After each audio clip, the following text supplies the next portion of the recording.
거룩한 주일을 저희들에게 허락하여 주셔서 하나님 전을 찾을 수 있도록 은총 주시고 또 하나님을 예배할 수 있는 자리에 우리들이 있도록 인도하여 주시는 은총을 감사합니다. 언제나 하나님을 예배함이 우리에게 기쁨이 되게 하여 주시고 또한 하나님이 주시는 은혜를 받아들이기에 부족함 없는 시간 되게 하여 주옵소서. 오늘도 하나님 저희들이 말씀 앞에 있습니다. 깨닫는 영을 더하여 주셔서 귀한 말씀에 따라 사는 삶을 살아가도록 주님 인도하여 주시고 또 아버지 하나님은 전하는 자와 듣는 이들 모두가 은혜 받을 수 있도록 성삼위 하나님 이 시간 좌정하시고 임재하여 주셔서 우리 가운데 함께하여 주옵소서. 예수님의 이름으로 기도드립니다. 아멘. 제가 항상 하는 얘기지만 설교를 준비하면서요 오늘 이 본문처럼 그렇게 힘들어 본 적이 없는 것 같아요. 진짜. 예전에 부목사 때 같으면 그 허무맨 그 뭐라 그러죠? 그 용기 때문에 이렇게 준비해가지고 나가면 한 30분, 1시간 얘기하고 내려오는 일도 아니었는데 제가 이걸 허투루 전할 수가 없어서 원어를 찾고 공부를 하고 너무 힘들어가지고 우리 집사람한테 오늘 뭐라고 그러면서 나왔냐면요. 이번 설교는 너무 공부를 많이 했다. 너무 힘들다. 제가 그러면서 나왔어요. 제가 이 본문을 들고 설교를 하게 하신 이유를 사모님 기도에서 깨달았어요. 진짜.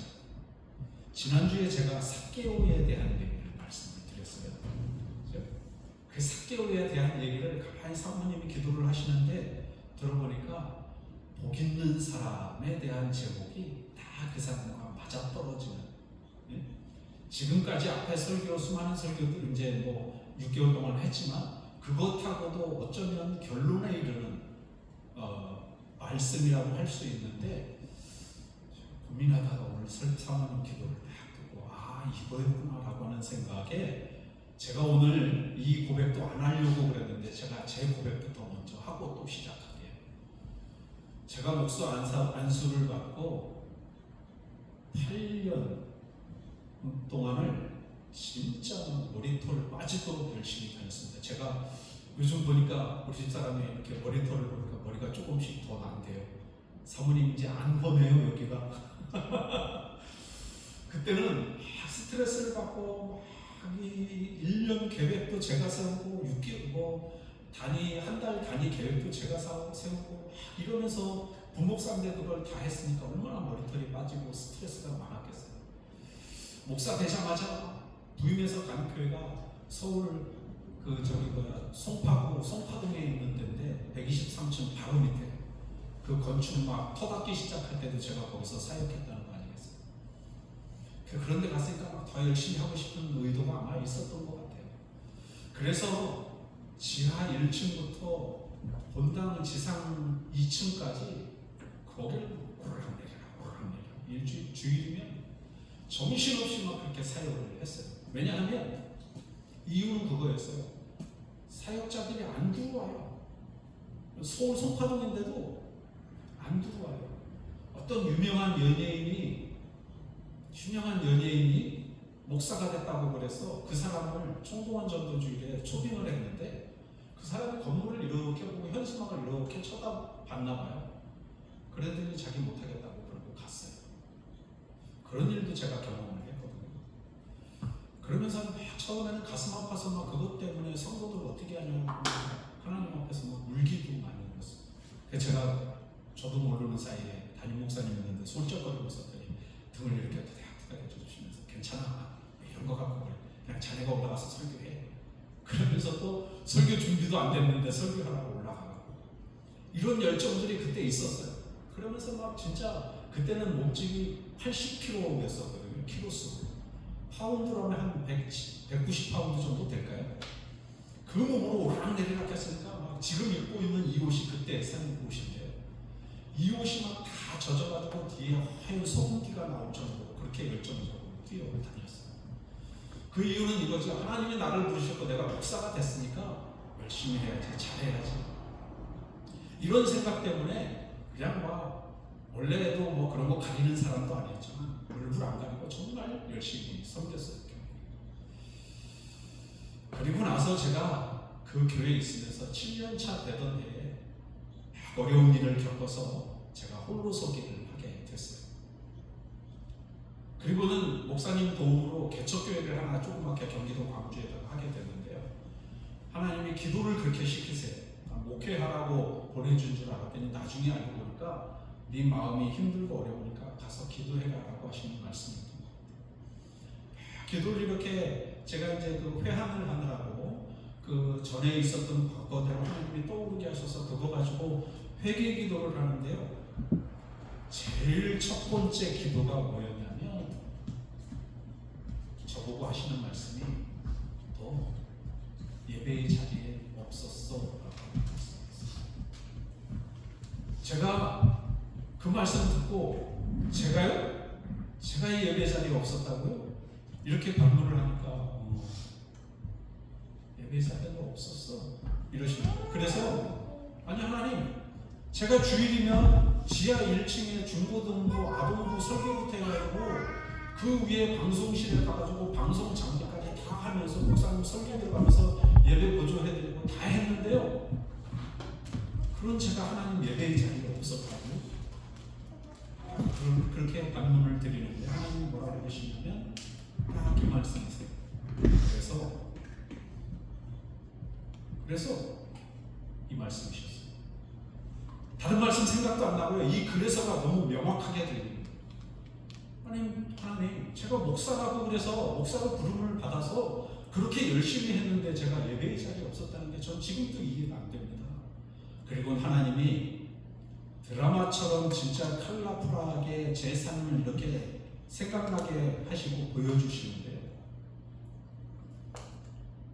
하나님을 예배하는 시간에 제 마음속에 하나님이 계시지 않았다. 제가 그 얘기를 말씀을 듣고 나서 너무 충격을 받아서 기도를 하러 강대상에 올라가는데요. 기도가 안 나오는 거예요. 그게 충격적이에요. 그래서 그때부터는 제가 여기 오기 전까지는 아마도 예배의 자리에만 있으려고 많이 무던히 애를 썼던 기억이 있거든요. 그래서 교회에서 뭐 하라 그래도 안 하고 그냥 가서 열심히 예배만 드리는 기억이 한 10년 정도 될 것 같아요. 하나님이 내게 주시는 것이 무엇일까를 생각하면서 늘 하나님과의 친밀한 만남을 기대하고 또 그런 만남을 원하는 마음이 제 안에 새롭게 생기기 시작했어요. 그러면서 떠오른 게 뭐였냐면 내가 하나님이 나에게 주셨던 첫사랑을 잊어버렸구나 라고 하는 생각이었습니다. 그래서 오늘 성경 말씀을 가만히 떠올려 보니까 복 있는 사람이란 어떤 사람이냐? 늘 하나님과 친밀함 가운데 있는 사람이 복 있는 사람. 여러분 이게 이제 설교 다 끝났어요. 집에 가셔도 돼요. 이제 점심 먹어도 돼요. 이게 오늘 설교의 축약이에요. 그런데 그럴 수는 없으니까 성경을 좀 보시죠. 자, 제가 어린 시절만 해도 참 주변에 가난한 사람들이 많았고 어렵고 힘든 사람들이 많았어요. 제 집 주변에는 되게 뭐라 그러죠? 한국으로 얘기하는 그 하루하루 먹고 사는 사람, 노가다, 노가다라고 그런 분들이 많았어요. 그래서 항상 아저씨들이 이렇게 끝나고 돌아오실 때 되면 막 얼굴이 꺼죽죽하고 막 먼지까지 잔뜩 있는 모습으로 그렇게 되게 돌아오는 모습을 참 많이 지켜본 시대였거든요. 그러면 사람들이 마음속에 원하는 게 뭐죠? 좀 이런 일 안 하고 좀 편안하게 살았으면 좋겠다. 잘 살았으면 좋겠다. 그리고 내가 키우는 아이들도 좀 뭔가 해줄 수 있었으면 좋겠다라고 하는 게 부모님들 소감 아니었어요. 그래서 80년대에 88년에 서울에서 올림픽이 열렸는데 86년에 아시안 게임이 끝나고요. 올림픽이 딱 끝나니까 나라가 좀 확 올라갈 줄 알았어요. 뭐 경제 비가 뭐 얼마가 수입이 되고 그러니까 상상치도 못하는 금액이 뜨는 거 보고 어린 나이에 야 그럼 우리나라 잘 살게 되나 이 생각을 했었어요. 근데 지나고 보니까 달라지는 게 별로 없는 거예요. 그러면서 90년대 후반 들어서는데 나라가 조금씩 피기 시작하는 거예요. 잘 살기 시작하는 사람도 있고 돈도 모은다는 사람도 있고. 그래서 교회 안에 딱 봤더니 교회 안에서 외쳐지는 말씀들이 보니까 어떤 동네 오시는 목사님들이 예수 믿으면 복 받습니다 라고 하는 얘기를 참 많이 하시는 거예요. 그래서 뭣도 모르고 그 앞에 가가지고 복 받는다고? 그러면 나도?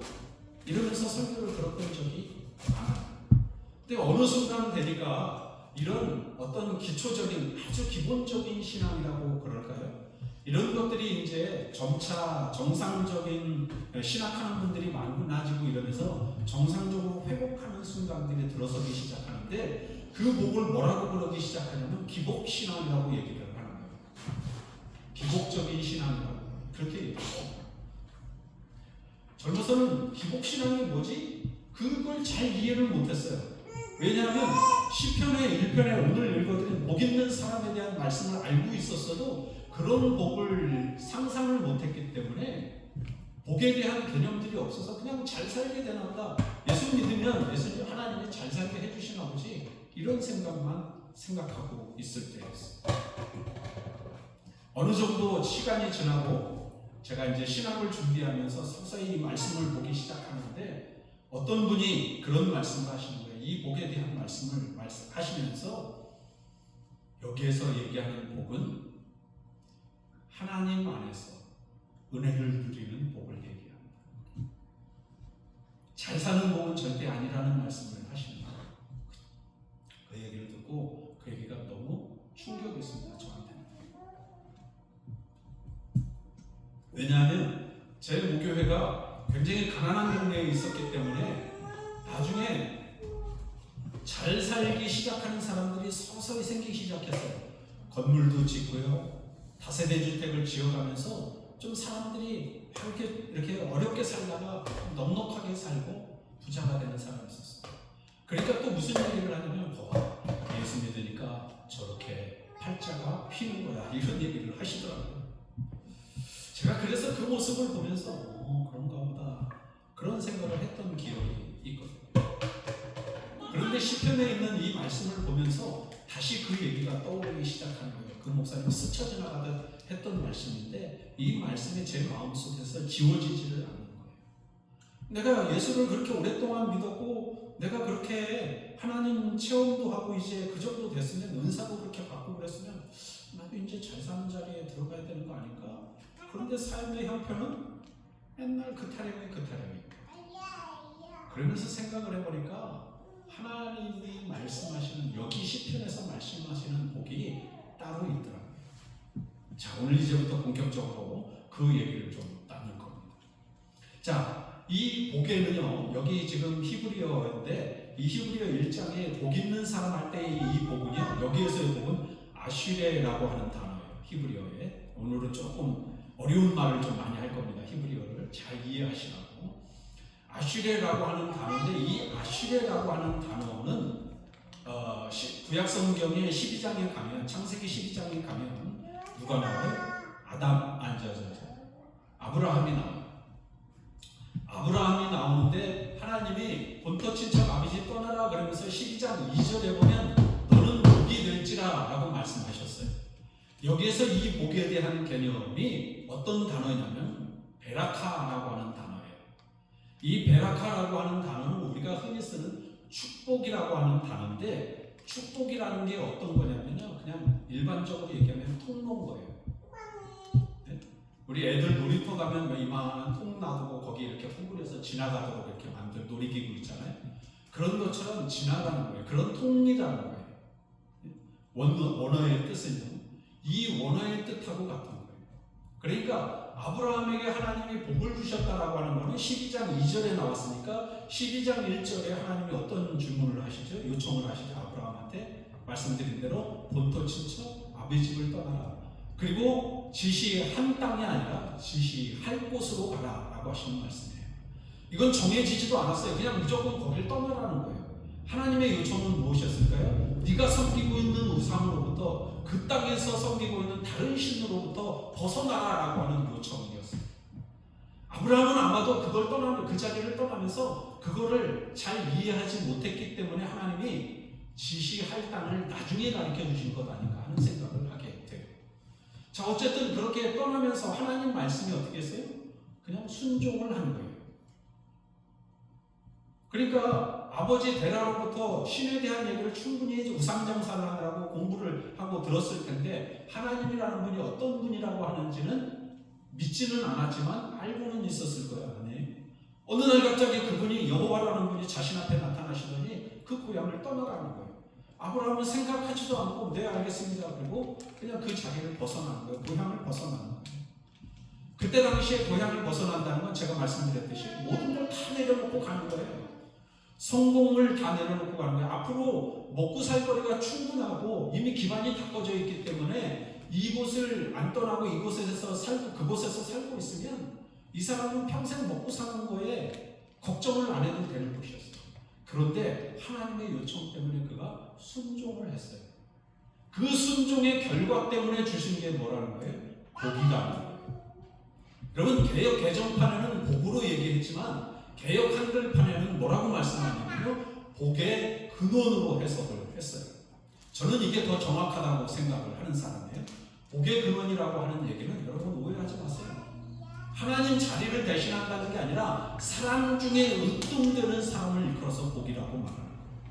심지어는 뒤에 12장 이후에 보면 아브라함을 축복하는 사람에게 복을 내리고 아브라함을 저주하는 사람에게 저주가 내린다는 부분까지 있을 정도예요. 그래서 아브라함은 그런 복을 받게 됐는데 이 복이 뭐냐면 베라카라고 하는 단어예요. 그래서 이 축복은 지금 말씀드린 대로 이 베라카라고 하는 단어는 원래 원어상으로는 저 사람을 복을 빌어주면 나한테 복이 임한다는 거예요. 저 사람한테 저주를 부르면 그 저주가 자기한테 임한다는 거예요. 아브라함은 그런 사람이라는 거예요. 자, 이때 사용한 게 바로 베라카라고 하는 단어인데 하나님의 명령을 들으면 복이 된다 라고 하는 말씀이 신명기서 11장 27절에 있는데 여기에서도 복이라고 하는 단어가 베라카, 아브라함에게 쓰여진 단어하고 똑같이 사용됐어요. 그래서 이 복에는요, 의, 생명, 번영, 구원 이런 것이 다 포함되어져 있는 거예요. 그러니까 아브라함이 하나님을 인정하고 하나님을 만나면서부터 주어진 하나님으로부터 부여받은 게 뭐라는 거예요? 복이다. 그래서 우리가 복의 개념을 생각할 때 그냥 자동적으로 잘 살게 되는 것 이런 것이 아니라 하나님을 믿어서 하나님이 내가 자녀됐다는 것 때문에 그걸 인정하셔서 내게 베푸시는 것을 복이라고 그러는 거예요. 진정한 복이라고 말합니다. 자, 이것이 이 베라카라고 하는 단어가 아시아로 오늘 여기 1장 1절에 나오는 복으로 옮겨지게 되는 거예요. 그러니까 파생이 된다고 그러죠. 어원이 파생이 돼. 이런 복이 있었는데 시편에서는 그걸 좀 더 정확하게 명확하게 설명하기 위해서 이 복이라는 걸 설명하게 되는 거예요. 그래서 이 단어는 아샤르라고 하는 단어로 바뀌게 되는 거죠. 그래서 아샤르라고 하는 이 단어 속에는요, 행복이라는 단어가 들어가 있고 뜻이 들어가 있고 복이라는 블레싱이라고 하는 단어가 들어가 있고 그 다음에 지복이라는 단어가 의미도 들어가 있어요. 그러니까 하나님으로부터 주시는 복인데 여기서는 조금 다르게 되어 있는 거죠. 그러니까 하나님을 믿으면서 주어지는 복도 있지만 첫 번째는 무엇이라고요? 행복도 그 안에 주어진다는 거예요. 그러니까 복을 주시는데 그냥 내가 단순히 잘 살게만 되는 복이 아니라 그것 때문에 내가 가지는 행복도 주신다는 거예요. 여러분 돈 모았지만 재산을 많이 모았지만 그것 때문에 걱정하는 사람들이 얼마나 많은지 아세요? 의외로. 네. 제가 성파동에 있어봐서 알잖아요. 네. 그런 분들이 의외로 많더라고요. 아니 그럼 은행에다가 넣어놓지. 또 그러니까 또 은행은 무슨 이유 때문에 또 못 넣는데요. 하여튼 그런 얘기를 들어봤어요. 돈은 가졌지만 마음의 평안이 없고 행복이 없다. 그런데 이 아시아르라고 하는 단어 속에는 돈을 벌어도 그것 때문에 드리는 행복까지 같이 주어진다. 진정한 복이 그 안에 담겨져 있다라고 하는 것을 의미합니다. 그리고 이 복이라고 하는 단어 속에는요, 이 아시레라고 하는 단어 속에는 사람들은 반드시 어떤 일을 해야 된다는 걸 포함하고 있어요. 전제로 하는 거예요. 창세기 1장으로 돌아가서 보시면 하나님이 사람들에게 부여하신 게 뭐예요? 죄 때문에 부여하신 게 노동이죠. 남자들에게. 그런 노동, 뭔가를 해야 된다라고 하는 의미가 이 안에 붙여져 있는데 이걸 다르게 해석하면 조금 다르게 해석하면 뭐냐면 여기에 동사인 동사가 붙어요. 아시아르라고 하는 동사가 다시 붙는데 이걸 다시 해석하면 어떻게 되냐면 올바로 행하는 사람 이렇게 바뀌어요. 그러니까 다시 말하자면 아시아로 복이라고 하는 단어가 올바로 행하는 사람으로 바뀌는데 그 올바로 행하는 사람이 얻게 되는 게 뭐라는 거예요? 복이라는 거예요. 그래서 올바로 행하는 사람을 다시 해석을 했는데 뭐라고 해석을 했냐면 하나님을 신뢰하는 사람 이렇게 해석이 됐어요. 시편 2편 10절에 나와 있는 말씀이에요. 2편 10절에 보시면 그의 아들에게 입맞추라. 그렇지 않으면 진노하심으로 너희가 길에서 망하리니 그의 진노가 급하심이라. 여호와께 피하는 모든 사람은 다 복이 있도다의 이 복의 의미가 바로 이 같은 단어를 쓰고 있다. 그러니까 무슨 뜻이냐면요, 하나님 안에서 하나님을 신뢰함으로 얻어지는 복. 자, 신뢰라는 말이 또 어려우시면 신뢰는 곧 뭐예요? 믿음이죠. 믿는다는 뜻이에요. 다시 말하면 하나님을 믿는 사람에게 주실 게 뭐라는 거예요? 복이라. 그게 바로 오늘 설명하는 아시레라고 하는 단어, 아시아르라고 하는 단어라고 하는 거예요. 자, 그래서 이걸 조금 더 설명을 해야 되는데 하나님을 신뢰한다 그러면 단순히 그냥 인정하는 걸 포함하느냐? 그게 아니고요. 하나님의 계시의 권세, 다시 말하면 하나님이 주신 율법 그리고 말씀, 그분이 가르쳐 주신 길에서 떠나지 않는 것을 의미해요. 그러니까 그 믿음 가운데서 하나님이 말씀해 주신 그 말씀을 따라서 자신이 그 안에서 정직하게 살아야지 그러면서 하나님이 주신 말씀대로 순종하는 삶을 살 때 이것이 무엇이 된다고요? 아시아르라는 복이 된다는 거예요.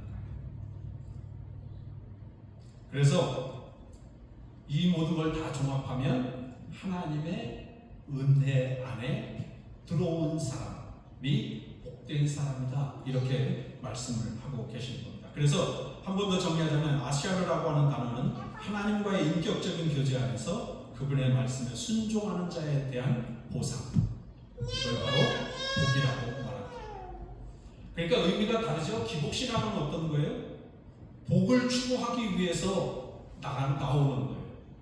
그런데 정말 진정한 복은 어떤 거라는 거예요? 내가 하나님을 믿기 위해서 하나님의 테두리 안에, 울타리 안에 들어가서 하나님의 보호하심을 받을 때 얻어지는 축복이라는 거예요. 단순히 기복적인 신앙은 복만을 바라보지만 이 복은 어떤 복이에요? 하나님의 복은 어떤 거예요? 내가 하나님을 믿으면서 받게 되는 복을 의미하는데 그 안에 뭐가 들어가 있다고요? 기복신앙에서 얘기하는 재물과 성공과 이런 것도 그 안에 포함된다는 사실 여러분 기억하셔야 돼요. 그러니까 복을 추구하는 사람은 그 복에서 멀어지지만 진정한 복을 누리고 싶은 사람은 하나님의 은혜 안에서만 받을 수 있다라고 말씀하시는 거예요. 그래서 오늘 본문에서요 몇 가지를 얘기하고 있는데 그 첫 번째가 악인의 꾀를 어떻게 하라고요? 따르지 아니하며라고 하는 말씀이 있어요. 여기에 악인이라고 하는 단어가요 라사라고 하는 단어인데 이 라사라고 하는 단어는 법을 어긴 상태에서 재판받은 상태 있죠. 네, 형벌 때문에 재판을 받은 상태. 그래서 그 죄가 입증된 사람한테 붙이는 단어가 라사라고 하는 단어예요. 그런데 성경에서 이 라사라고 하는 단어는요 모든 불법적인 일이나 죄나 악에 반드시 같이 포함하는 단어예요. 네? 죄를 얘기할 때 이 라사라고 하는 단어가 포함되고 또 뭔가 불법을 저지르면 라사라고 하는 단어가 포함되는 거예요. 그만큼 안 좋은 표현으로 이 악인을 표현하고 있는 거죠.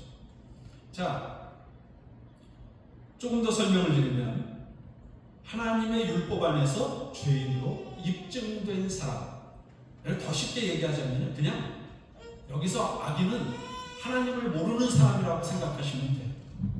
예. 교회를 보면서도 그 하나님에 대해서 인정도 하지 않고 우리 그런 거 경우 많이 봤잖아요. 하나님을 믿으라고 차라리 내 주먹을 믿겠다 이러는 사람들, 그죠? 하나님에 대해서 전혀 부정적인 생각을 가지고 있는 사람들, 이런 사람들이 다 누구에 들어간다고요? 악인에 들어간다고요.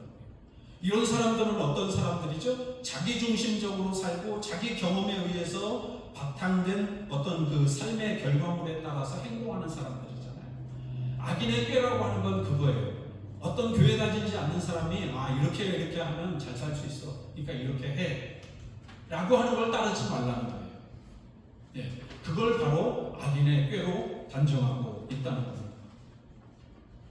자, 여기 그리고 안자라고 하는 단어에 보시면 따르지 아니하며 라고 하는 단어에 보시면 애차라고 하는 단어가 있는데, 이 애차라고 하는 단어는 뭐냐면 의도나 도모를 뜻해요.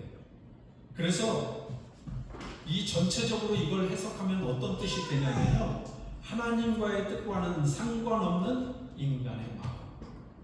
네, 그러니까 하나님을 볼 생각도 없고 만날 생각도 없고 복을 주신다 그래도 나는 내 자신만 살겠어 이러는 사람들이 바로 악인에 해당한다고, 악인의 꾀에 해당한다고 보시는 거죠. 자, 시간이 갔기 때문에 조금 더 짧게 얘기하고 마치겠습니다. 두 번째는 어떤 사람이죠? 죄인의 길에 서지 아니하며 라고 하는 말씀이 있어요. 이건 그냥 쉽게 얘기하면 하나님을 믿다가 실족 혹은 하나님과 멀어진 사람을 뜻하는 거예요. 죄인이라고 하는 단어 속에는 원래 하나님이 주신 율법이 있는데 그 율법에서 벗어난 사람을 얘기하는 거예요. 벗어난 삶을 사는 사람. 그런 사람들에게 우리가 보통 뭐라고 그러죠? 또 회개. 잘못을 하나님 앞에 뉘우쳐야 돼. 이런 얘기를 하죠. 그러니까 죄인과 악인은 그렇게 차이가 있는 거예요. 악인은 하나님의 테두리 밖에 있는 사람이고, 죄인은 하나님의 테두리 안에 있지만 율법을 소중하게 생각하지 않고 하나님 내리신 말씀을 소중히 생각하지 않는 사람들을 뭐라고 부른다고요? 죄인이라고 부른다. 그래서 자기중심적으로, 이 사람들도 자기중심적으로 생각하고 자기가 하고 싶은 대로 하는 사람을 바로 죄인으로 부르고 있어요. 그래서 이 단어는 하타라고 하는 단어인데요. 이 하타라고 하는 단어가 뜻이 뭐냐면 하나님의 율법에서 빗나간 자, 이런 뜻을 갖고 있어요. 그러니까 말씀드린 대로 이걸 정리하는 단어가 이렇게 사용한 겁니다. 그 다음에 세 번째는요, 오만한 자의 자리에 앉지 아니하고. 저는 설교 준비하면서 앞에 악인을 얘기했고 죄인을 얘기해서 오만한 자는 그냥 조금 마음 심리적으로 이렇게 좀 교만한 사람 이렇게만 생각했는데요, 이 오만이라고 하는 건 그 상상을 불허하는 악함에 포함되다. 그래서 히브리어를 찾아봤어요. 이 오만이라고 하는 단어를 보니까 레침이라고 하는 단어인데, 이거는요 하나님을 향하여 악한 말로 조롱하는 자라고 하는 뜻이에요. 그러니까 원래 오만하다라고 하는 얘기는 내가 막 성공한 거 가지고 사람들만 무시하고 이러면서 자기가 마치 잘하고 잘나서 이런 자리에 올라가서 있는 것처럼 자기 위세를 막 드러내고 이런 게 오만에 해당하죠. 그런데 여기에서 보니까 조롱하는 것이 이 단어 속에 포함이 되어 있는데, 그 조롱하는 걸 누굴 향해서 조롱을 하느냐? 사람을 향해서 조롱하는 거는 그건 약한 거고요. 여기에서 원어에서 가지고 있는 조롱하다라고 하는 의미는 바로 하나님을 향해서 조롱한다라고 하는 뜻으로 해석이 돼요. 그러니까 여기에서 오만한 사람이라고 하는 말은 굉장히 악한 사람보다, 죄인이라고 부르는 사람보다 굉장히 죄질이 더 안 좋은 거죠. 믿는 사람들 중에도 그런 사람들 있잖아요. 내가 교회 다녀보니까 또 안 다니는 사람들 중에도 하나님이라고 하는 분이 계신다던데 그러면서 뒤에 안 좋은 말을 하는 사람들, 이런 게 다 어디에 들어간다는 거예요? 오만한 자에 들어간다는 거예요. 자, 이제 세 가지로 악인과 죄인과 오만한 자에 대해서 말씀을 드렸어요. 오만한 자는 그렇게 말씀을 드렸어요. 그러니까 이 오만한 자는 죄의 성질이 그러니까 점점 더 좋지 않게 변하는 거죠. 제가 이미 말씀드렸으니까 이것까지 해석할 필요는 없겠네요. 자, 어쨌든 이 세 가지를 말씀을 드렸어요. 이런 사람들과 어떻게 하라는 거예요? 복 있는 사람이 되려면 이런 자리에 가지 마라. 이런 사람들과 어울리지 마라. 이런 사람들이 얘기하는 거 그게 좋다고는 말하지만 그거에 귀 기울이지 마라 라고 말하는 거예요. 제가 젊었을 때의 경우인데요, 제가 대우전자 대리점에 좀 일을 하다가 대우전자를 좀 인계받아서 한 적이 있거든요. 근데 그때 오너였던 사람이, 어떤 사람이 막 뭘 갖고 찾아오는데 많은 서류 문지를 막 돌돌돌돌 말아서 갖고 왔어요. 그걸 막 펼치면서 사장한테 얘기하는데 뭐라고 그러냐면, 뭐 거기에 등기부 등본도 있고 땅 지도도 있고 막 이런 거예요. 여기 이 땅이 지금 시세로 얼마인데, 그때 당시 10억이라고 그랬나? 하여튼 굉장히 큰 돈이었어요. 그런데 이 땅 주인이 알고 보니까 없대. 그러니까 이 명의를 당신하고 내가 내 앞으로 싹 돌려가지고 이걸로 가전제품 그 필요한 목록 다 우리가 사가지고 창고에다가 보관하자. 그러면 물건 대우전자에서 그렇게 일일이 안 갖고 와도 되고 얼마나 좋냐고. 그 얘기를 하는데요, 되게 마음이 불편한 거예요. 내가 이 자리에 왜 있어야 되지? 이 사람하고 왜 어울려야 되는 거지? 내가 먹고 살 때가 이렇게 없었나? 이런 생각까지 하게 되는 거예요. 그럼 제가 이 말씀을 왜 드렸냐면, 악한 사람의 꾀, 죄인의 길에 서지 말라, 오만한 자의 자리에 앉지 말아라고 하는 건 이런 의미를 갖는 거예요. 누가 이거 하면 잘 될 거래, 이거 하면, 그 얘기 많이 듣죠? 주식에 대한 거 한국에서 여기다가 투자하면 돈 많이 벌 거래. 그래서 정준하 믿고 노홍철이 투자했다가 쫄딱 망했다고 그러죠. 그런 것처럼 누가 좋다고 그래도 그것에 기울이지 말고 현혹되지 말라는 거예요. 그냥 온전히 말씀 안에서 나를 키워가라는 거예요. 그래서 2절 말씀에 나와 있죠. 오직 여호와의 율법을 어떻게 해요? 즐거워하여 그의 율법을 주야로 묵상하는도다. 여기에서 율법은 뭐죠? 모세오경을 뜻해요. 여기에 이 율법은 토라라고 하는 단어인데 모세오경을 뜻해요.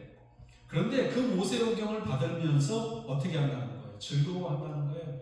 말씀을 듣고 읽으면서 그것에서 행복감을 느끼고 그것 때문에 기쁨을 찾는다는 거예요.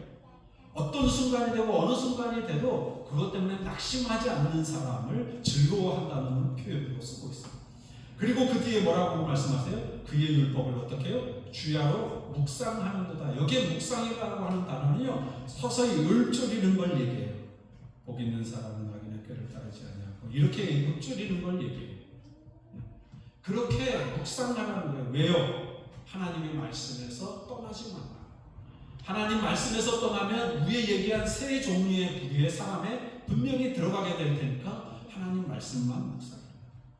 그래서 복 있는 사람은 바로 그런 하나님의 말씀을 묵상하고 하나님의 뜻을 즐거워하는 사람에게 주어지는 것이 곧 복이다 라고 말씀하는 거예요.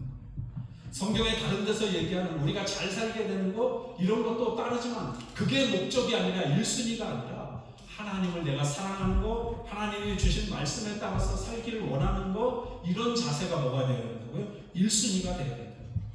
그런 사람들에게 주시는 게 뭐라고 하는 거예요? 사람이 누리는 복이라는 거예요. 그 안에 진정한 복이 담겨 있는데 뭐가 담겨 있다는 거예요? 행복이 담겨 있다. 전 솔직히 말씀드리면 하나님 만나고 나서는요, 제가 부자로 안 살아도 너무 기분이 좋았어요. 어디를 가도 어느 곳에 가도 남들한테 꿀릴 필요가 없는 사람으로 제가 달라져 있는 모습을 보게 되더라고요. 그게 여러분 행복 아닐까요? 이런 복을 여러분들이 누릴 수 있는 사람들이 되시기를 주님의 이름으로 축복을 합니다.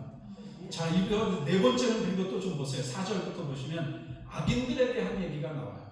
그러니까 1절부터 3절까지는 복 있는 사람에 대한 얘기를 하는가 하면, 그 다음에 4절, 5절은 어떻게 해요? 악한 사람들에서 표현을 하고 있는 거예요. 자, 4절 보시면 오직 바람에 나는 뭐하고 같다고요? 겨와 같다. 그냥 날린다는 거예요. 아무 흔적도 찾아볼 수 없게 그렇게 된다는 거예요. 악한 사람들. 뭔가 자리를 잡고 뭘 하고 싶지만 그렇게 되지 않는다는 거예요. 여러분, 범죄한 사람들 이렇게 유튜브에서 가끔 보면 그 사람들은 어디 한 곳에서 오래 머물지 않고 계속 피해 다니잖아요. 그죠? 미국에서도 뭐 이렇게 영주권이나 뭐 하려고 그러면 그 집에서 몇 년 살았어? 5년 이상 살았어? 그러면 그냥 묻지도 않고 그냥 그러더라고요. 저기 8년 살았는데 그 뒤에 가서 보니까. 그런 걸 많이 인정하는 것도 그런 이유 같은 거예요. 자, 그 다음에 5절 말씀해 보시면 악인들은 무엇을 견디지 못한다고요? 심판을 견디지 못한다. 왜요? 하나님은 심판자로 이 세상에 오시기 때문에 그 심판에 대해서 어떻게 한다는 거예요? 결과를 받아들이게 만드신다는 거죠. 그 다음에 보시면요, 죄인들이 의인들의 모임에 들지 못하리로다. 의인들은 그런 사람들을 받아들이지 말라는 거예요. 그리고 그런 사람들 중에 끼려고 그래도 자신이 한 행동 때문에 그들에게 뭔가 다른 모습을 보일까봐 싫어한다는 거죠. 자, 이제 그러면서 6절의 결론을 맺습니다. 의인들의 길은 여호와께서 어떻게 하신다고요? 인정하시고 악인들의 길은 어떻게 해요? 망한다. 여기에 망하다는요, 아예 흔적조차도 없는 걸 뜻해요. 네. 자, 여러분, 이제 복 있는 말씀이라고 하는 제목으로 제가 지금까지 말씀을 드렸습니다. 하나님을 향해서 조롱하는 것이 우리가 본 대로 오만한 자의 자리에 앉아 있는 사람들, 그죠? 죄란 하나님의 율법에서 벗어난 자리에 있는 사람, 그 다음에 악한 사람이란 하나님에 대해서 부정하거나 하나님을 알지 못하는 사람들이 악인이라고 말하는 거예요. 그 사람들은 어떻게 산다고요? 자기중심적으로 자기가 했던 것이 옳다고 판단해서 하나님에 대해서 절대 부정적으로 나오는 사람들이 그런 사람들이라는 거예요. 여러분, 교회를 다니면서도 이런 부류에 들어가지 않게 되기를 바래요. 늘 믿음 가운데서 하나님이 주신 말씀대로 생각하고 하나님이시라면 어떻게 하셨을까를 고민하면서 기도해보는 사람 되세요. 그렇다면 하나님께서 여러분들의 그런 마음을 보시고 하나님이 주시는 복이 그 생활 가운데 임한다고 하는 이 귀중한 사실을 기억하시고, 복을 통해서 재물뿐만 아니라 우리 마음이 행복하게 하시는 그 하나님의 은혜를 바라보시면서 그 은혜의 테두리 안에 살아갈 수 있는 저와 여러분들 될 수 있기를 주님의 이름으로 축복합니다. 기도하겠습니다. 하나님, 저희들에게 시편의 말씀을 통해서 귀한 말씀 들려주심을 감사합니다. 저희들이 이 말씀대로 언제나 하나님의 뜻 가운데 또한 하나님이 은혜 안에 저희들이 거하는 삶을 살아서 하나님이 주시는 복과 선물을 누리면서 살아가기 부족함 없도록 주님 우리를 인도하여 주옵소서. 예수님의 이름으로 기도드립니다.